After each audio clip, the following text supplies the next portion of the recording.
Chapitre 10. Le dîner était prêt. Il fut dévoré avec avidité par le professeur Lidenbrock, dont la diète forcée du bord avait changé l'estomac en un gouffre profond. Ce repas, plus danois qu'islandais, n'eut rien de remarquable en lui-même, mais notre hôte, plus islandais que danois, me rappela les héros de l'antique hospitalité. Il me parut évident que nous étions chez lui plus que lui-même. La conversation se fit en langue indigène que mon oncle entremêlait d'allemand et M. Fridriksson de latin, afin que je pusse la comprendre. Elle roula sur des questions scientifiques, comme il convient à des savants. Mais le professeur Lidenbrock se tint sur la plus excessive réserve, et ses yeux me recommandaient, à chaque phrase, un silence absolu touchant à nos projets à venir. Tout d'abord, M. Fridriksson s'enquit auprès de mon oncle du résultat de ses recherches à la bibliothèque. Votre bibliothèque, s'écria ce dernier, elle ne se compose que de livres dépareillés sur des rayons presque déserts. Comment? Répondit M. Fridriksson.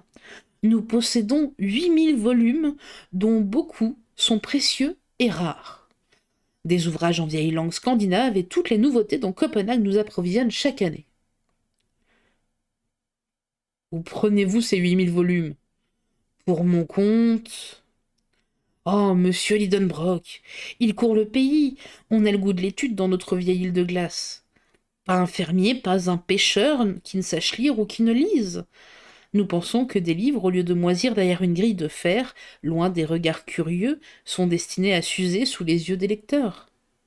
Aussi, ces volumes passent-ils de main en main, feuilletés, lus et relus, et souvent ils ne reviennent à leur rayon qu'après 1 an ou 2 d'absence.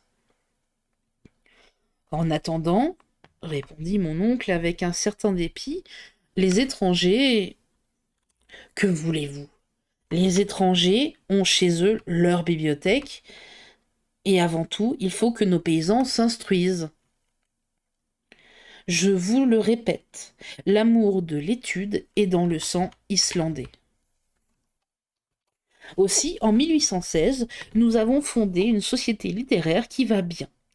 Des savants étrangers s'honorent d'en faire partie, elle publie des livres destinés à l'éducation de nos compatriotes et rend de véritables services au pays.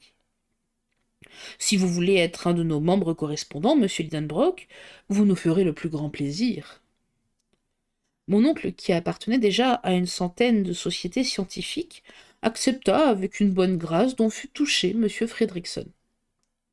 Maintenant, reprit celui-ci, veuillez m'indiquer les livres que vous espériez trouver à notre bibliothèque, et je pourrai peut-être vous renseigner à leur égard. Je regardai mon oncle. Il hésita à répondre. Cela touchait directement à ses projets. Cependant, après avoir réfléchi, il se décida à parler.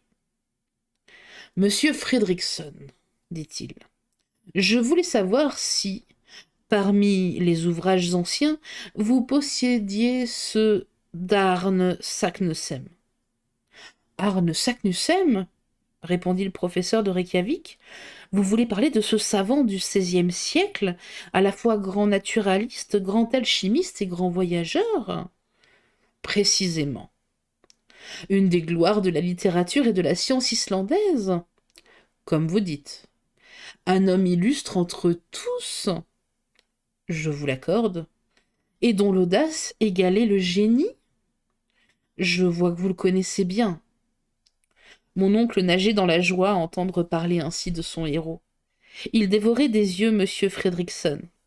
Eh bien, demanda-t-il, et ces ouvrages? Ah, ces ouvrages, nous ne les avons pas. Quoi? En Islande? Ils n'existent ni en Islande, ni ailleurs. Et pourquoi ça? Parce que Arne Saknussemm fut persécuté pour cause d'hérésie et qu'en 1573, ses ouvrages furent brûlés à Copenhague par la main du bourreau. Très bien, parfait, s'écria mon oncle au grand scandale du professeur de sciences naturelles. Hein? Fit ce dernier. Oui, tout s'explique, tout s'enchaîne, tout est clair, et je comprends maintenant pourquoi Saknussemm, mise à l'index et forcée de cacher les découvertes de son génie, a dû enfouir dans un incompréhensible cryptogramme le secret. Quel secret?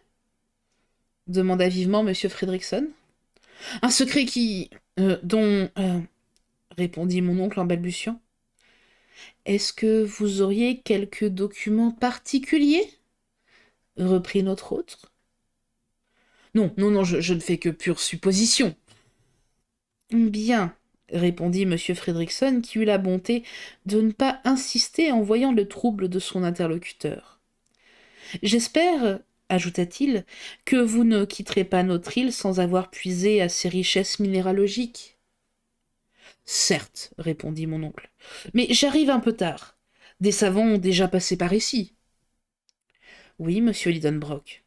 Les travaux des maîtres Olaison et Povelson, exécutés par ordre du roi, les études de Troyle, la mission scientifique de messieurs Gaimard et Roberts, à bord de la corvette française La Recherche, et dernièrement les observations des savants embarqués sur la frégate la Reine Hortense ont puissamment contribué à la reconnaissance de l'Islande. Mais croyez-moi, il y a encore à faire. Vous pensez?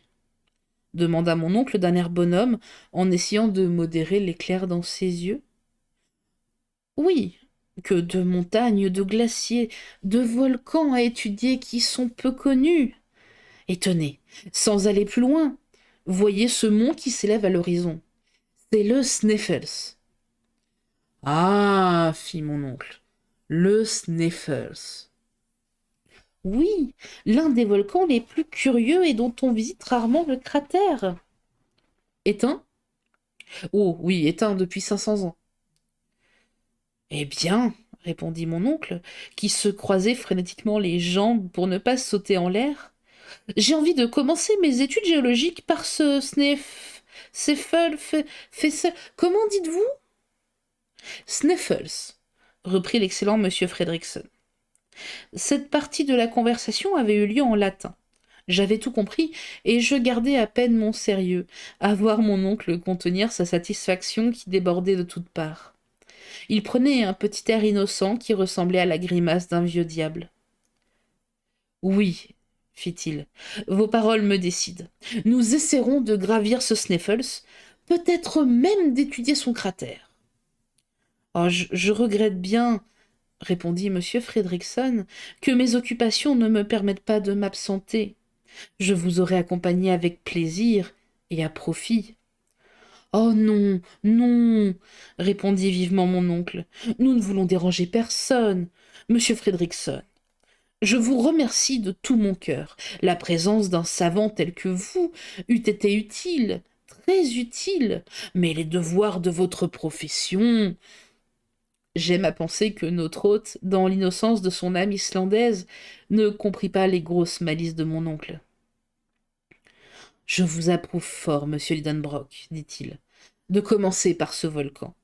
Vous ferez là une ample moisson d'observations curieuses. Mais dites-moi, comment comptez-vous gagner la presqu'île de Sneffels? Par mer? En traversant la baie? C'est la route la plus rapide. Sans doute, mais elle est impossible à prendre. Mais pourquoi ça? Mais parce que nous n'avons pas un seul canot à Reykjavik.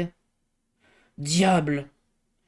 Ah, il faudra aller par terre, en suivant la côte.